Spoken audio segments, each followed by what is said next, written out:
We should be good now. All right, so welcome to the Live, Laugh, Die podcast. I'm Derek. This is Jordan. We are Skyping once more, and I'm drinking some wine. And Jordan, I want to hear. You told me you're making a gimlet. I want to hear your recipe because it's one of my favorite drinks. Made a gimlet, yeah. That's kind of why I made it, because I remember one time we were at Furter at the first pool party, and you asked for a gimlet at the bar. And I'm a noob, so what the fuck? what are we getting? I was taking Miller Lite, and they said they didn't have a gimlet. Kind of set you off a little bit, which it's their bar opening. They should have a 2-ingredient drink. That's what I use, 2 ingredients: lime juice and gin. Yeah. Which your Botanist gin, which is really good. Botanist is great. The one you recommended. I want to clarify for a second, though. The main reason I was a little tilted at the bar was not necessarily that, like, hey, this bar just opened and they don't make this drink that I like. It was more that we're paying an egregious amount of money per month to go to the gym, and it's supposed to be this very fancy, very upscale, like, crazy cool thing, and that's a basic drink, man. Like, that's a really basic drink. I'm still upset about it. I'm gonna get tilted again, just like you said, but I feel that. It is what it is. It is what it is. And you're drinking what wine? You have 19 Crimes usually on tap. I love 19 Crimes, and if I have a choice, generally I'm going 19 Crimes or Root 1. I'm a red wine kind of guy. But this one, I've been buying boxed wine because I've been limiting how often I am going to the store, and I don't want to go as much. So this has 4 bottles of wine in it. It stays good on your shelf for 6 weeks, as long as you keep it in a cool, dark place. And mushrooms, I guess. She's good. It's a decent glass of wine, man. Like, this is not something to whip out on a real nice date. You don't pull out the box of wine on a nice date, but like for your evening drink, a little nightcap, she does all right. And red wine has resveratrol in it, which is supposedly life-extending. There's a lot of studies out right now where resveratrol actually it boosts NAD, not productivity. What's the word I'm looking for? NAD. What is NAD? NAD is like a genetic code that kicks on your longevity genes. I can't even find the words right now, but it kicks on. Live longer. For drinking boxed wine, maybe not. Maybe the quality in boxed wine kind of cancels out, maybe in a negative fashion for the NAD you're getting. Don't knock it until you tried it. No, definitely not. But there's a Harvard scientist actually that went on Joe Rogan the other day that talks about resveratrol, NAD.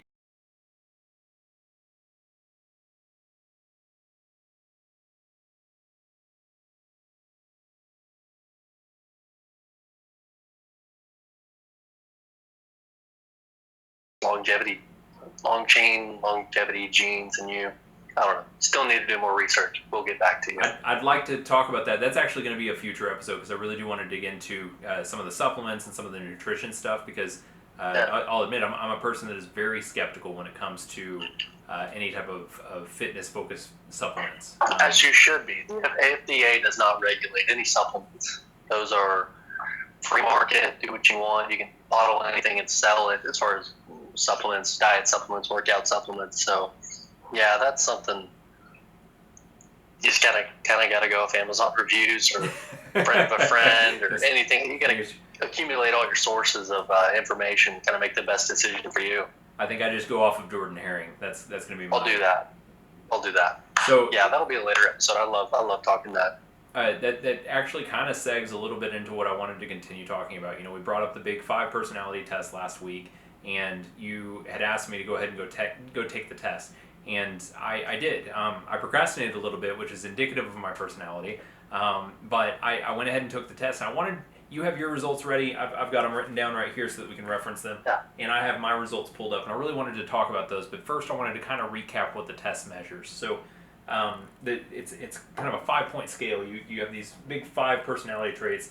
And it's openness, conscientiousness, extroversion, agreeableness, and neuroticism. So it spells out ocean. And we'll dig a little bit into each of those traits here in just a moment, but I wanted to talk about my results. You know, you mentioned you were very curious to see where I landed, and so on openness, I got 100%. I got 100% openness, and I was surprised at how high. What is it? That's creative. That's good. I mean, that's you. I would have picked higher end of that spectrum for you as well. Go ahead. 100%. 100% was surprising to me though. And then on conscientiousness, I scored 21%, which was not surprising at all. I got very low on conscientiousness. Extroversion, I got 87.5%. Again, not very surprising. I perform music. That's not a very surprising statistic. The agreeableness, 65%. I honestly thought I would be a lot more agreeable. I'm very middle of the road right there. So that was kind of a, in my opinion, that felt good. And we'll talk about what they felt like here in a second. But this is the one that bothered me the most, the neuroticism. Neuroticism for me, I wrote about this a little bit, but neuroticism to me has always been this horrible character trait that is the worst person in any television show, right? It's the stepmom in any Disney show. It is the accountant.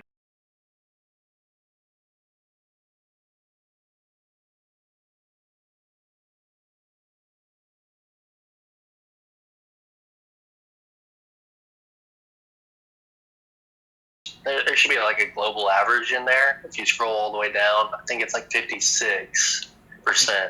So I'm high even by global standards. Right. So that's tricky. Would you agree with most of your results? We'll start there. Yeah. I it was difficult to swallow neuroticism, I guess. Like looking at that and trying to self-analyze after that was very difficult and uncomfortable. But what it mentioned in that test was that neurotic people tend to respond with very high emotion.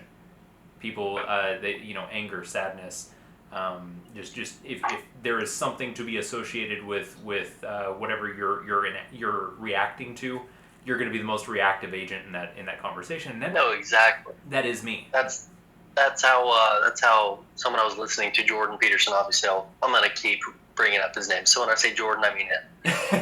He put it as if you and I, let's say I'm low in neuroticism, you're high. We run into a situation that's anxiety provoking or dangerous.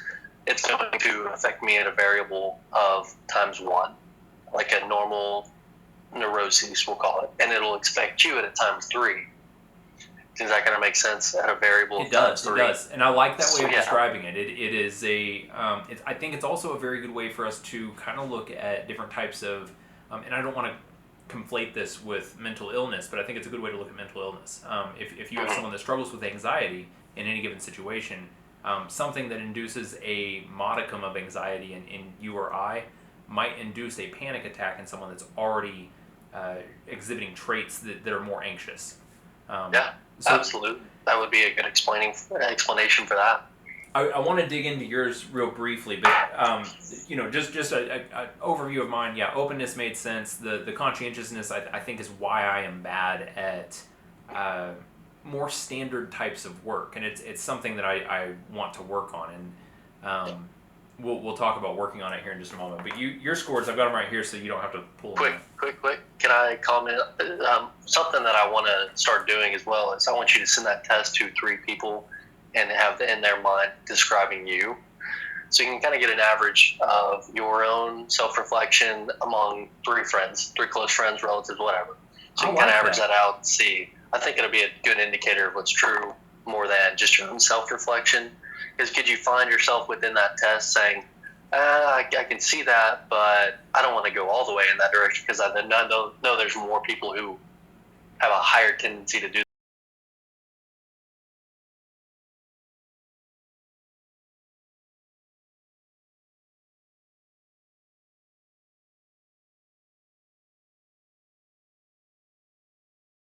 tests like that, where if it's asking you how good you are at something, it feels like a person asking you that rather than you trying to actually judge yourself realistically. And you're like, well, I'm okay, I'm all right. When actually you might be really, really good at it, and you feel that inside, but that's hard to put on paper.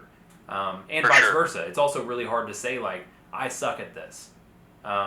That's it's almost depressing to click that checkbox where it says, hey, are you really bad at organization? I really am really bad at organization. That's why I haven't filed taxes for 2020. Yeah, let's. I think that's a good way to.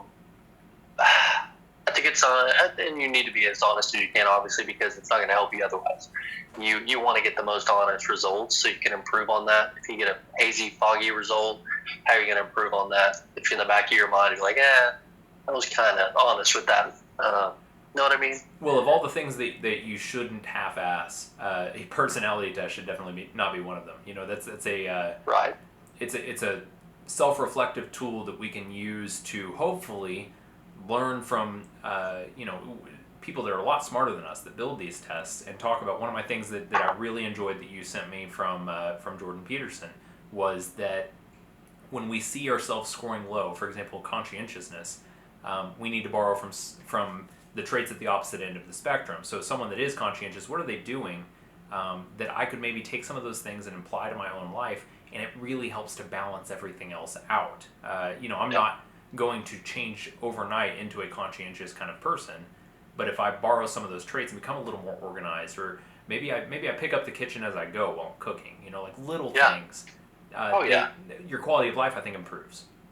Yeah, here's one example of a little thing. Remember in the second episode, Live, Laugh, Love, when I said I was going to read more, the Sir Conan Arthur Doyle, when my voice cracked. So I put the book right on my couch. So heck yeah! I mean, I haven't read it yet, obviously. But hey, it's baby steps. It's baby steps.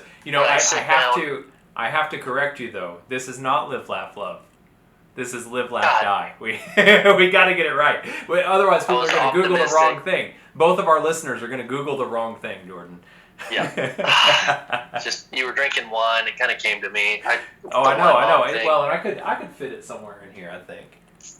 We might make signs. That's a merch idea. We'll make some signs for Live, Laugh, Die. But that's a small step that I'm taking. I found myself at the end of the night on the couch watching a podcast. What's the next easiest step before I go to bed? Oh, whoa.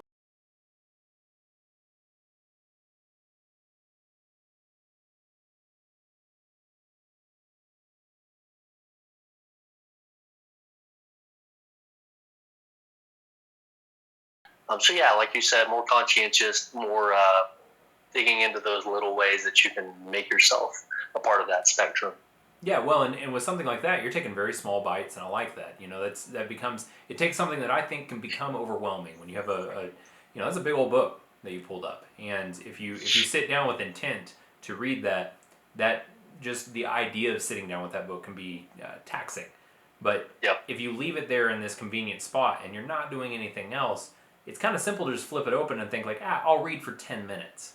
And that's at least in my opinion, that's been a great way for me to improve my, not for fun reading, the stuff where you're kind of, there are drudgery readings that I do where it's educational in nature, it's something that I'm trying to learn, or maybe it's a piece of classic literature. I said that last time, I hate classic literature. But I still see its importance. I see there's value in it, and so when I'm digging into those, I think it's very important to limit myself to the point that I'm saying like, hey, it's okay.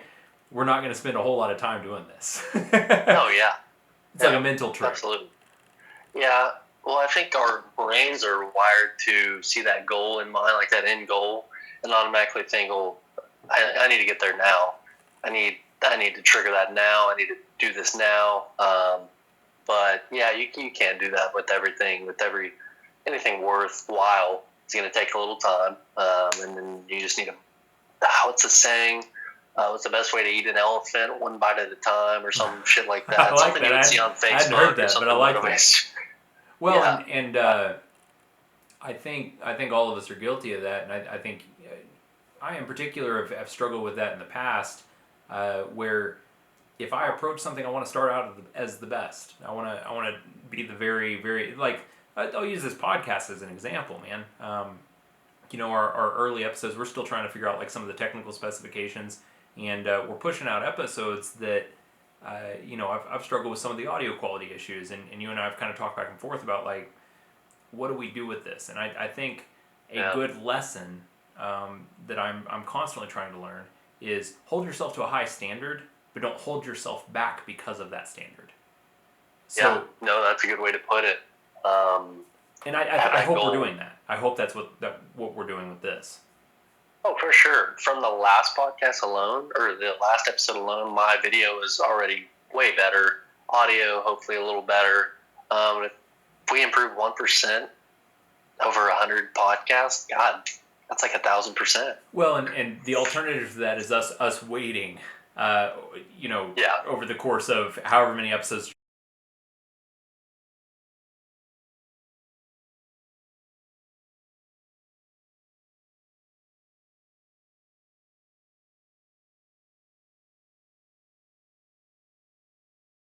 Are written on a bill that I got from, I don't know if it can focus on this. Let me see. I recognize that logo. What is that? Zipcat? Yeah. Oh, some Zipcat. Where'd you get a Dallas? Is it a license plate? Yeah, I got a Dallas toll road or something and that's another thing that I haven't paid. So my taxes and this. I got one the other day too. I think when we came up for the apartment search. I wonder if it's that same. No, because we drove your car. It was when we came up. Me and a couple of buddies came up for my birthday in February, and I think we took a bad toll road. I don't know. I really don't know. I know we didn't because I travel that road pretty frequently to go back home. That's not it. Where did you get yours? I went down and visited Nick whenever we were recording the album. Oh, so okay. For me, I'm a big believer, especially if I'm in a city like Dallas. I will pay your toll. I do not care. It doesn't matter how much the toll is. I don't want to try and find some side street and comb through all these weird. I don't want to risk getting lost if it reduces my numbers of turns or reduces my stress level in traffic. You can have my $350. It's a crazy way to think, man. That's not me. I have GPS. I'll travel to the lake and back. Nope. Add 5 minutes to my trip. I don't care. Nope. I am trying to be efficient. No, I get that. But yeah, my results. So I took it twice. I took it when this is your recent one that I'm holding. Your original, you were down the middle. That was way original. That was way back in 12 weeks ago when I DM'd Jordan Peterson myself. It wasn't the same test we used. Did he respond? Off-brand when I was still a region I was taking. Did not reply. He's got shit to do. I think he's sick right now. But later on, I took another test, the Truity test that I also sent. Link in the video. Please take it, everyone. Kind of comment back. See where you line up in our spectrum. We're always comparing. If I know someone and I see their quiz results, I can kind of at least know them a little better or solidify what I already know about them. So I've taken it twice, that same one. Took it really right before this podcast and once 3 weeks ago when we were talking about it. The first time, let's just go into my results because they're dumb similar. The only difference is openness, and I went up 4 points this morning for some reason. God dang it. I don't know. So these are the most recent ones, right, that you sent me? Most recent ones. No, sorry. Those are not the most recent ones. Most recent ones, the only difference is add 4% to openness. Okay.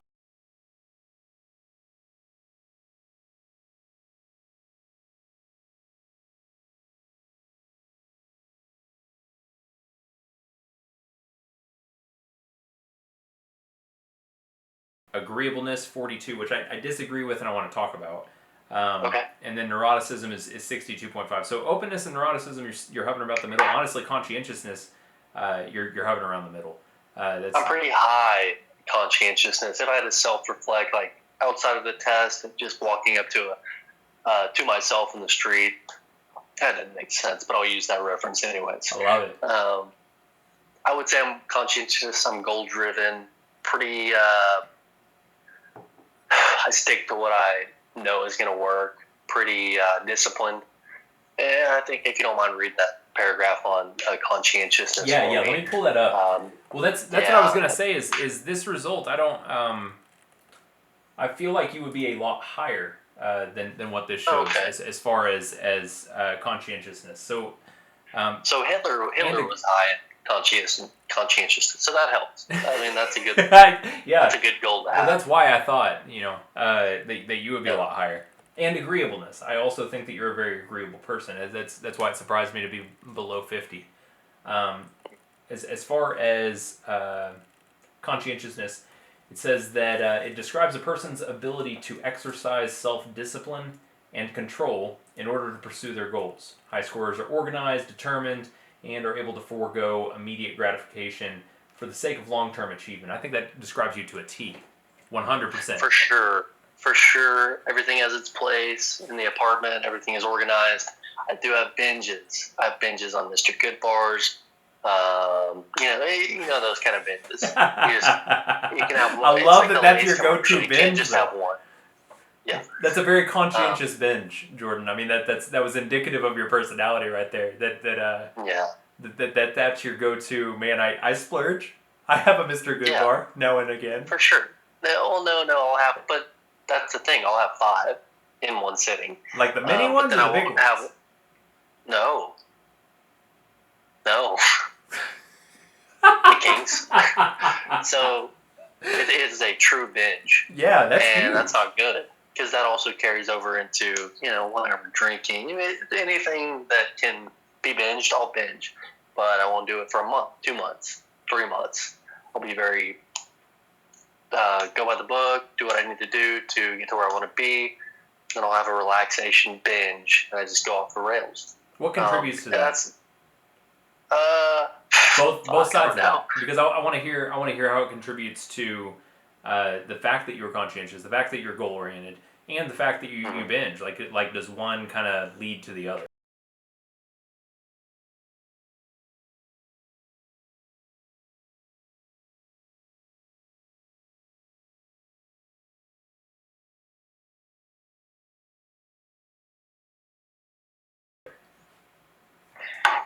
What was the question?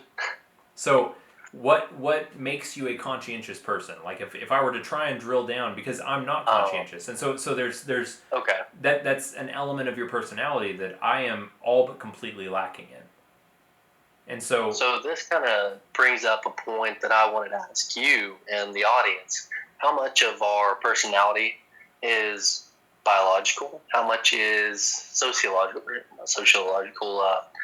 Nature brought versus on nurture. by their environment.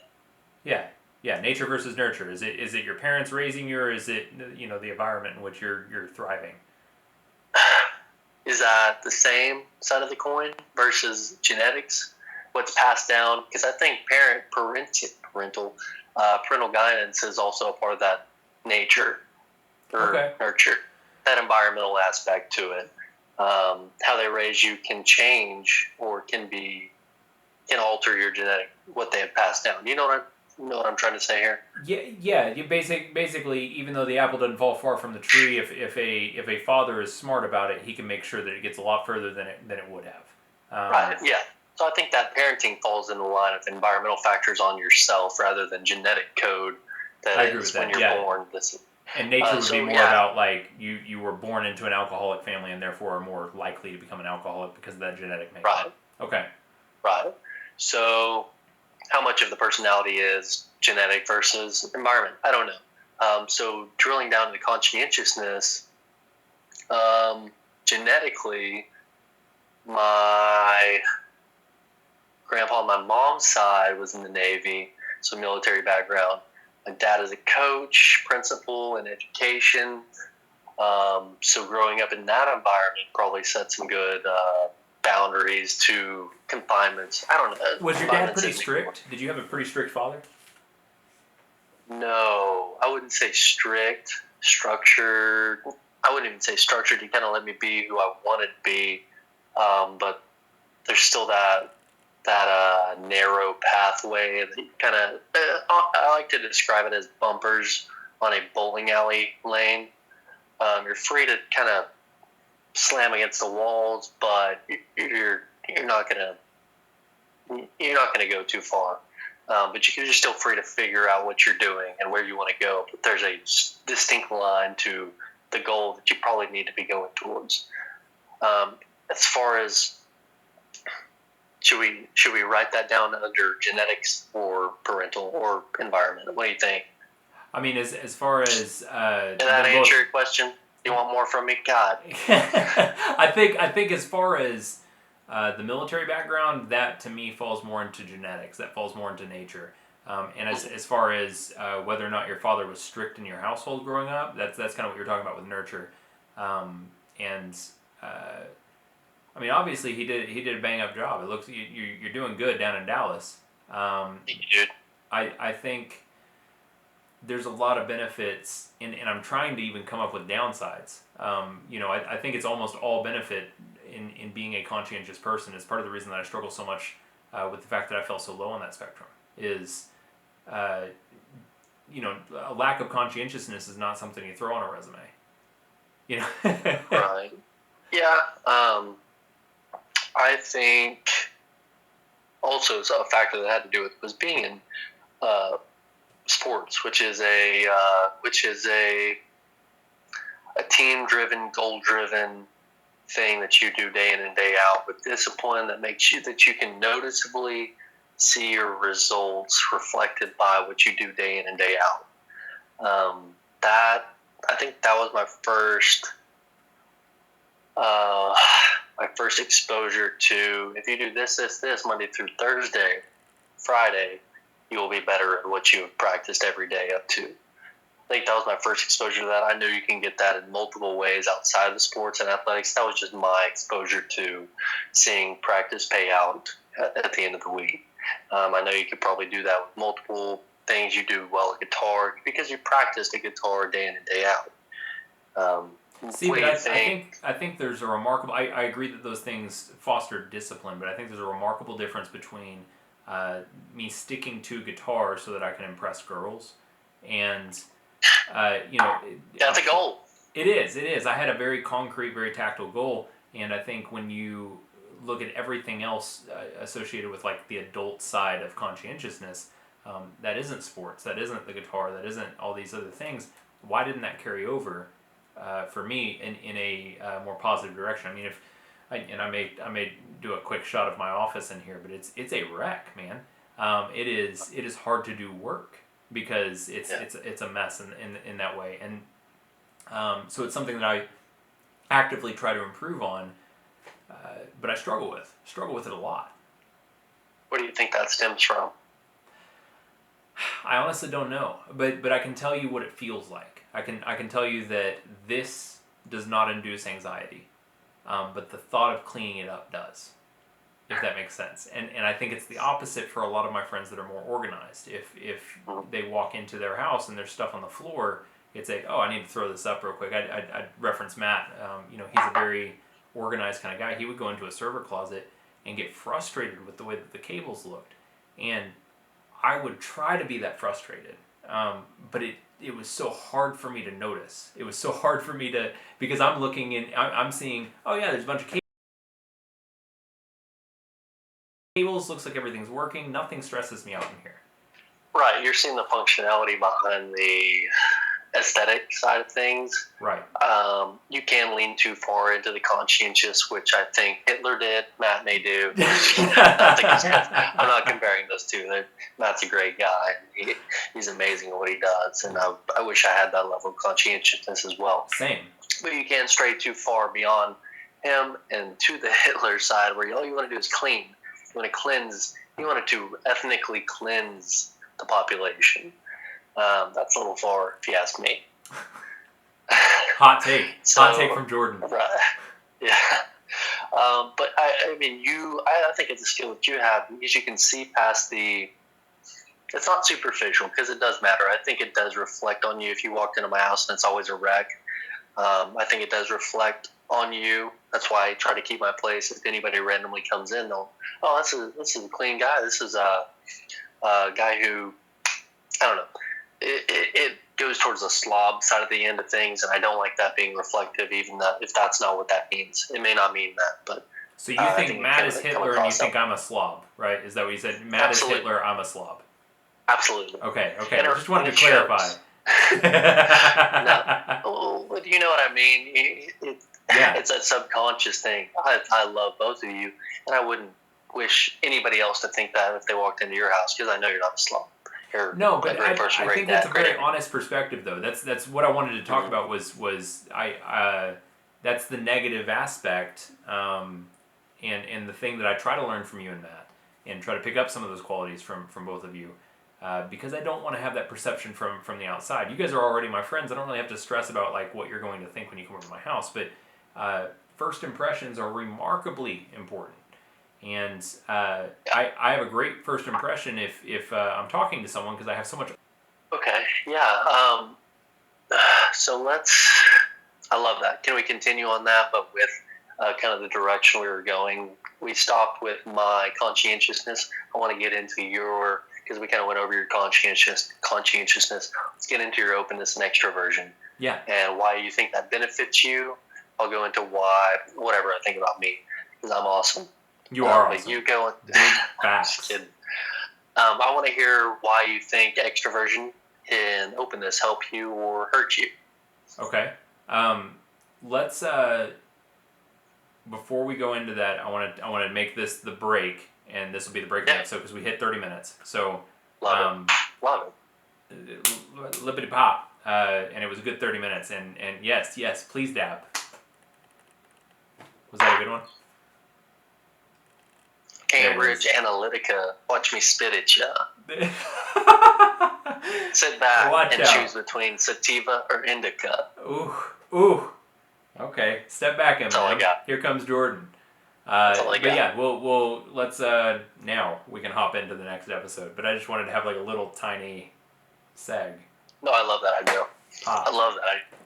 So extroversion and openness, the two highest scoring traits for me. As far as yours, your extroversion is very low at 37.5, and your openness is 67, which I think is great. I mean that's that's a good score. I scored. It's where I want to be. Well, I think I kind of err almost on the side of too open. If you look like whatever the phrase is, you're so open-minded your brain falls out. It means I'm incredibly open and receptive to new ideas. I'm incredibly open and receptive to random plans, and it makes me very spontaneous. It makes me very flighty. So I think that so coupled. What's that? It depends on your focus, I think. I think your focus and your career path defines what is too much of what personality trait, because openness can be. And openness for Jimi Hendrix was probably off the charts, and he did well. Sure, he could overdose a couple times. Well, it doesn't matter. But you can kind of pin your career path off your big five. So I think it's done well for you as a musician to be able to write some of the lyrics that you do. Me within my box of comfort, I'm not going to be able to write some of those lyrics that you do. I can't identify with some of those, but someone who can and appreciate that is.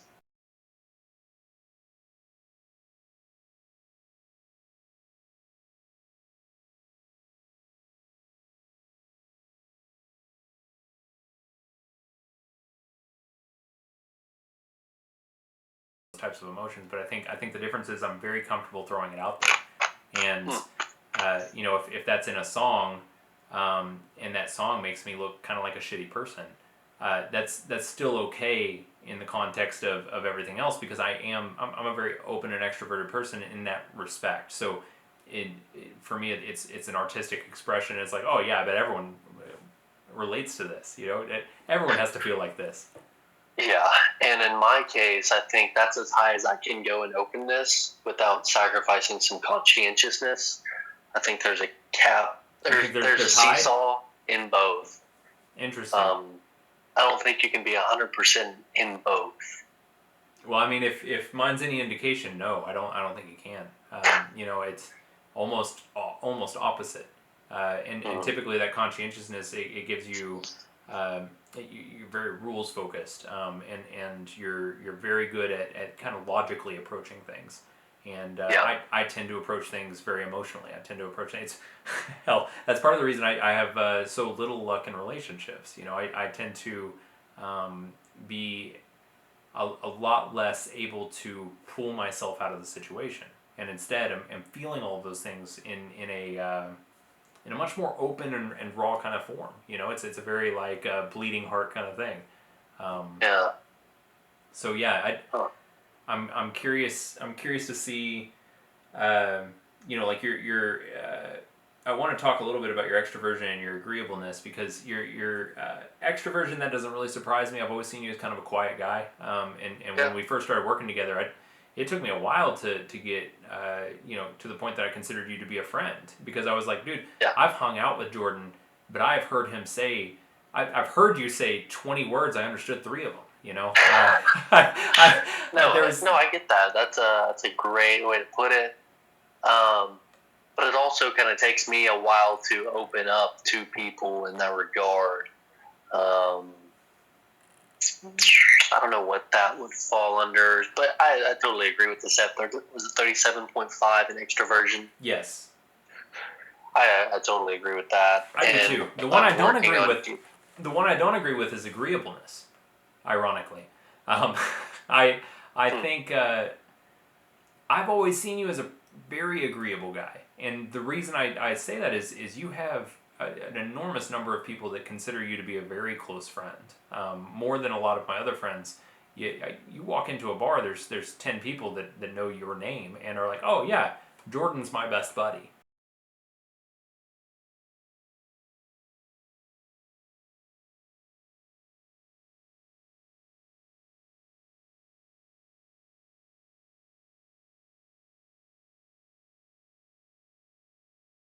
Version can kind of, I think, interweave in some areas.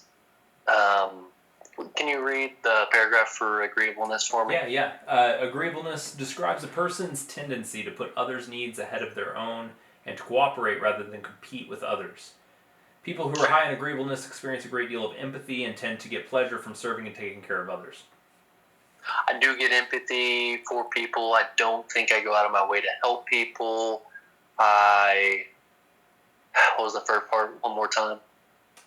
You tend to get pleasure out of serving and helping others. Not really. Cooperate rather than compete. So you think that's probably accurate? I mean, I tend to compete. I really like to compete.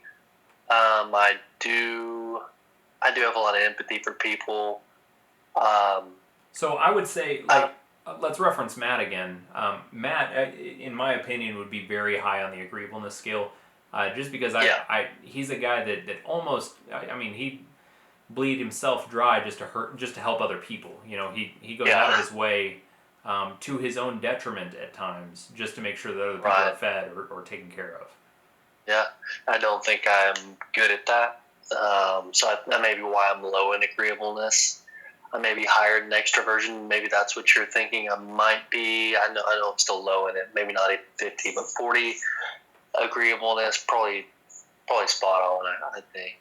Interesting. But I don't know. I don't know. That's a good question, and I probably need to dive a little more into that. I'd be very curious, and I'm going to try and take a longer version of this test. This is like a 15-minute test tops. Yeah, it's not the most in depth. Yeah, like an in-depth dive.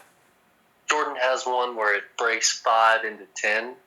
It's a long test. It's a very long test, but it's clinically proven. It's he has tons of certifications.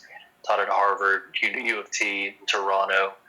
So it's a really good test. I've thought about getting the self-authoring package. If you want to split that someday, I may just get it for us because I want to do that. I really want to do it, so I may get it for you. Be on the lookout for that if you have some time. But it's really in depth, and I mean, honestly, this is probably the best one we can get for free in the shortest amount of time. But yeah, if you come across one, take it. See if you get the same results. I want to make an effort to kind of wrap this up for 2 big reasons. One, the phone battery is going down. I'm at like 4% right now, so I want to wrap up the call. But 2, I want to close it too, but I want to wrap this with kind of some bookends. How valuable do you see these types of personality tests to day-to-day life? For a personal perspective or a business perspective? Yes. Okay. Personal perspective, I think it's valuable to know who you are. what you've been through, what's made you what you are as a person. It's valuable.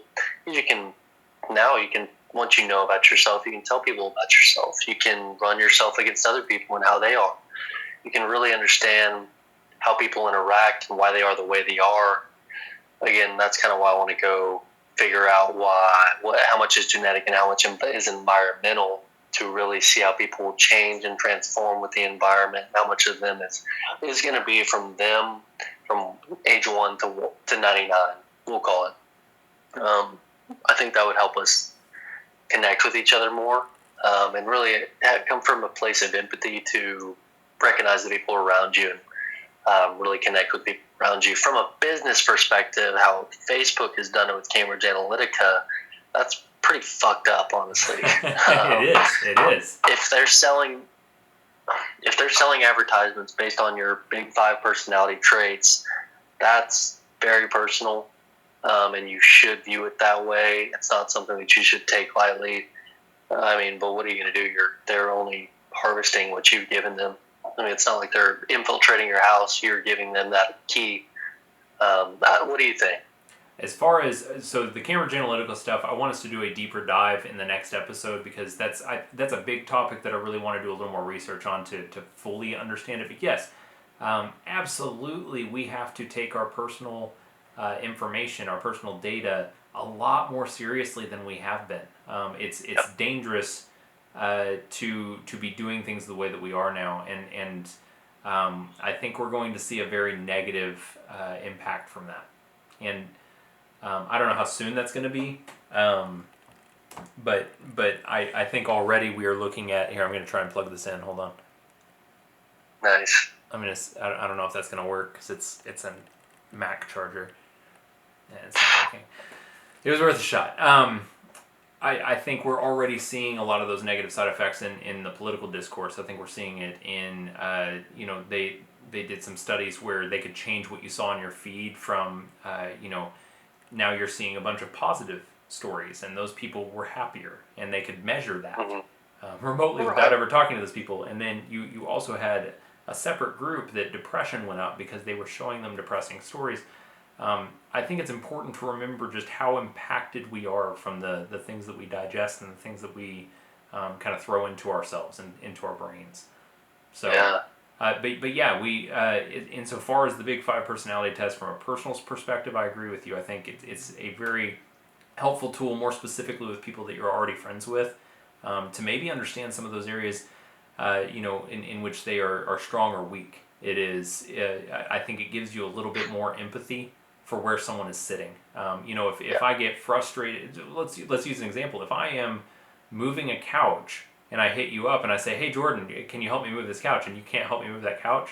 I'm able to look at the spectrum that we now have and be like, well, Jordan's not going to be more inclined to help me move the couch. That's more Matt's arena, But Jordan would be much more willing to help me figure out better ways to organize my office, better ways to help my career.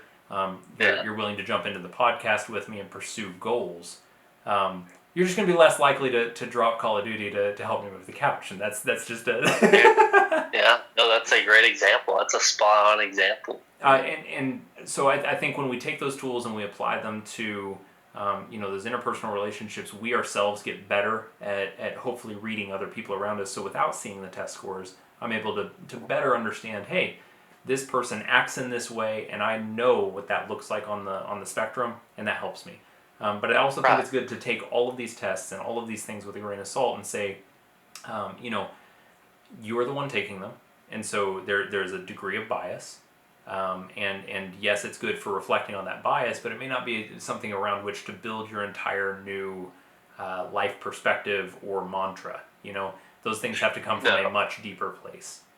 I also think like the second part of doing any of these tests is if you're trying to play shrink, you're going to have a bad time. We're not educated enough. Neither one of us are educated enough to look at the results from this and make bigger longitudinal type discoveries about ourselves. We're able to look at it and hopefully learn a little bit more about what we struggle with.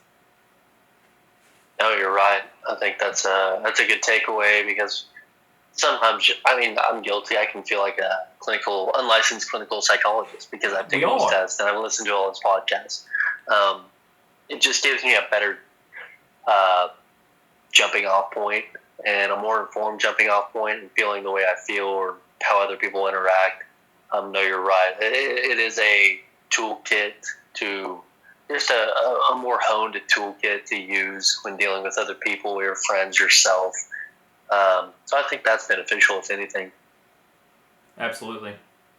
Well, I am at 2% battery now, so we're going to wrap this up. I appreciate you talking to me about this. If there are more things that you want to touch on with this, I want to bring them up in the context of Cambridge Analytica, which is the next topic we're really going to dig into. You and I are both going to separately do some research on it.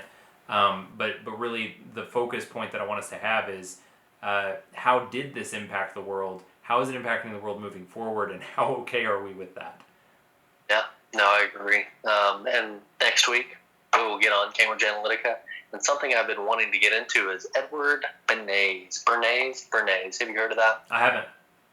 Edward Bernays, a guy, I think it was Sigmund Freud's, is that Sigmund Freud, psychologist? Freud's nephew actually got into the advertising business, and he has fucked us ever since. Really? See you next week, everyone. Yeah, love Have it. Thank you for tuning in to Live, Laugh, Die with Jordan and Derek. We'll see you next week.